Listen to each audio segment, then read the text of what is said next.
Hello दोस्तों। हाजिर हूँ परमाणु की कॉमिक खोर के दूसरे भाग में।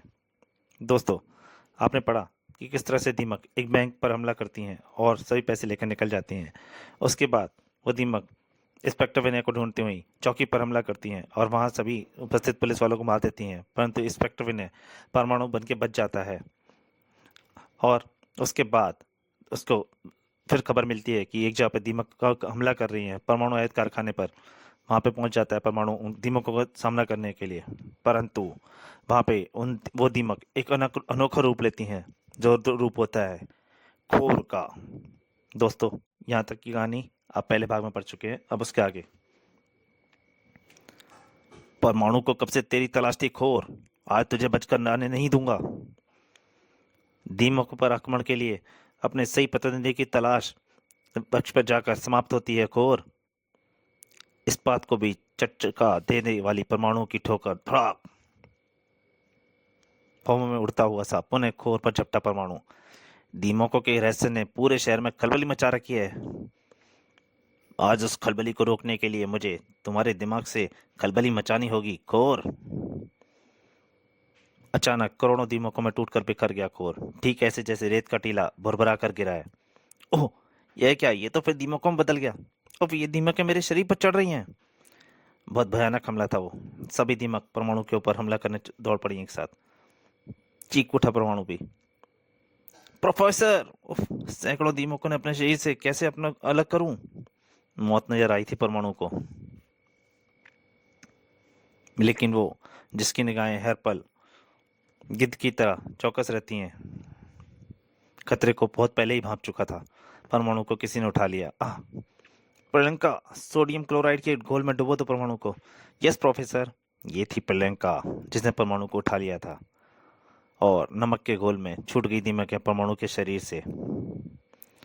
फिर पैदा हो गया कोर। कोर से टकराकर अपने जीवन की सबसे बड़ी भूल की है तूने परमाणु। टैंक से बाहर निकलता सिर उठा परमाणु। कांप उठी प्रियंका भी। उफ परमाणु, उसने बम उठा लिया है, और इसने बम का विस्फोट कर दिया तो अनर्थ हो जाएगा। भगदड़ मच गई ऑर्डिनेंस फैक्ट्री में। भागो, कोर बम ब्लास्ट करने वाला है। और उसने बम फेंक दिया। हा हा हा परमाणु, इस बम की गूंज बहुत दिन तक रहेगी तुम्हारे कानों में। पर वो परमाणु था। ऐसे एक नहीं कई अफसर आए थे उसके सामने जब मौत अपना जबड़ा को ले तैयार हो गई थी मानवता को हराने के लिए, डराने के लिए। परमाणु ने उस बम को बीच में ही कैच कर लिया। इधर प्लैंका के दिमाग में कुछ बात आई। नाइट्रिक एसिड कोर पर गिरे तो कुछ बात बन सकती है। अति भयानक ढंग से चित्कार कर उठा कोर। सरोवार हो गया था वो अमल राज से। मेरी योजना सफल रही, अब इसका अंत निकट है। मौके पर वार किया प्रियंका ने बहुत खूब। और इस बार वह करोड़ों दीमकों के रूप में नहीं बिखर सका था। मौत ने अपने आक्रोश में समेट जो लिया था। प्रोफेसर का स्वर गूंजा। खोर की समाप्ति पर मेरी बधाई स्वीकार करो प्रियंका, लेकिन परमाणु, यह केस यहीं खत्म नहीं हो गया, मत समझो। खोर को कोशिका संरचना के आधार पर तैयार किया गया था। तुम्हारी जानकारी के लिए बता दूं परमाणु कि हमारे शरीर भी कई कोशिकाओं से मिलकर बना है। लाखों करोड़ों दीमकों को कोशिकाओं का रूप मानकर उन्हें एक शरीर यानी खोर में बदल दिया गया। और यह काम आसान नहीं था परमाणु। विलक्षण वैज्ञानिक बुद्धि का मालिक ही कर सकता है ऐसा चमत्कार। लेकिन प्रोफेसर, अपने चमत्कार का वह गलत ढंग से इस्तेमाल कर रहा है। खोर के जरिए जो अपराध करवाए गए हैं उनका जिम्मेदार सिर्फ और सिर्फ वही है, यानी खोर का निर्माता। और मैं उसे बख्शूंगा नहीं प्रोफेसर। प्रियंका, अगर आज तुम ठीक समय पर ना आती तो खोर परमाणु खोर बन जाता। परमाणु खोर बनने के लिए लोहे के दांत कहाँ थे उसके पास? प्रियंका वापस उड़ गई। अच्छा परमाणु, फिर मिलेंगे। परमाणु मुख्य द्वार की ओर बढ़ा। इसके भय से कारखाने में कार्य कर्मचारी बाहर चले गए हैं। उन्हें खतरे से टलने की सूचना देनी होगी। इस काम को निपटाकर परमाणु अधिक दूर नहीं जा पाया था कि बुरी तरह से उछल पड़। बिना ड्राइवर के वैन। सचेत नजर आने लगा था वो। मस्तिष्क में बजने लगी थी खतरे की घंटियां। अगले ही पल जैसे तूफान सा आ गया। गाड़ी का शीशा टूट गया। मौत सामने थी परमाणु के। ओ माय गॉड, ये क्या भला है? मौत ने संभलने का अवसर नहीं दिया परमाणु को। मुझसे नहीं बचेगा परमाणु। ये तो बोलता भी है ठीक उस ससुराल दीमक खोर की तरह। प्रोफेसर का स्वर गूंजा। परमाणु खोर के बाद यह आक्रमण भी विलक्षण बुद्धि के उसी शैतान वैज्ञानिक का है। मौत के पहले वार ने ही परमाणु को दिन में तारे दिखा दिए। मेरा निर्माण हुआ है भालू, आदमी और शेर की कोशिकाओं से मिलकर। उफ, आज गया तू परमाणु, बहुत नुकसान किया है तूने आका का। खोर भी यही कहता था, पर अंत में उसे मिली मौत। परमाणु ने उसे उसकी बात का करारा जवाब दिया था।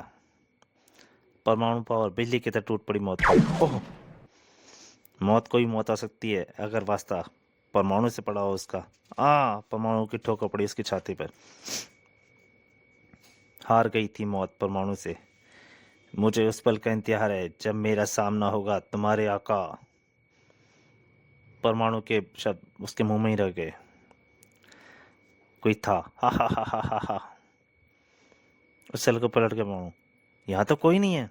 फिर हंसी का वह तेज असर किसका था? और हाँ, इस वैन को यहाँ तक कौन लाया ड्राइव करके? परमाणु के उस ज्ञात शत्रु के इरादे बुलंद थे। परमाणु, जिसका तुझे इंतजार था वो मैं हूँ। इस वैन का ड्राइवर भी मैं हूँ। बलूची नाम है मेरा। बैंक डकैती से लेकर अब तक मेरी वैज्ञानिक प्रतिभा से परिचित हो चुके हो तुम हो कहाँ? हा हा हा हा हा। परमाणु, मेरे दो शेरों को इसलिए मार गिराया तुमने क्योंकि तुम उन्हें देख से पा रहे थे। मैं इनविजिबल हूँ, अदृश्य। तुम्हारे सामने उस समय आऊंगा जब तुम अपनी अंतिम सांसें गिन रहे होगे। बलूची ठहाका लाकर टूट पड़ा परमाणु पर। बचो परमाणु, इस बार से बचो। तुम्हारी मौत के बाद बलूची एक और को तैयार करेगा और तब कोई परमाणु नहीं होगा उसका सामना करने को। हा हा हा हा हा। बलूची परमाणु पर वार करे जा रहा था। बलूची का हाथ घूमा और डिशुम। उफ, प्रोफेसर, क्या मैं इसे देख नहीं पाऊंगा? प्रोफेसर का स्वर गूंज उठा। परमाणु, अभी तक भी तुम अपने भीतर छिपी शक्तियों को नहीं जानते। अपनी बेल्ट पर लगा ब्लू बटन दबाकर अपनी इंफ्रारेड विजन पावर को इस्तेमाल करो परमाणु। उछलने के साथ ही परमाणु अपनी बेल्ट पर लगा ब्लू बटन दबा दिया। अब देखूंगा तुझे भी बलूची। अगले ही पल इंफ्रारेड विजन का चमत्कार देख रहा था परमाणु। अब इसे बताऊंगा कि पिटाई कैसे की जाती है। बलूची ने हाथ में थमी जंजीर घुमाई, परंतु बस बलूची, बहुत खेल लिया तू। उफ, अब मेरी बारी है। नहीं, बेचैन हो उठा था बलूची। उफ, इसे मैं दिखाई कैसे देने लगा? तेरी हर शक्ति का तोड़ तुझे परमाणु के पास मिलेगा बलूची। संभल मेरे वार। घबरा उठा था तो बलूची। दिखाई देने के बाद मैं इसका मुकाबला कैसे कर सकता हूँ? भाग निकलने में ही मेरी भलाई है। जीवित रहा तो फिर भी लूंगा इससे। लेकिन भागने की इतनी जल्दी भी क्या है बलूची? मेरा अंत नहीं करेगा। इससे पहले इसके आगे कुछ न देख सका बलूची डिशुम उछला और हो गया लंबा। और तब अब काम शुरू होता है इंस्पेक्टर विनय का। इसे जेल भी तो भेजना है। टैक्सी। तो दोस्तों, परमाणु और खोर का ये भाग यहीं समाप्त होता है। अगली कॉमिक में जल्दी आपके सामने हाजिर होऊंगा। तब तक के लिए नमस्कार।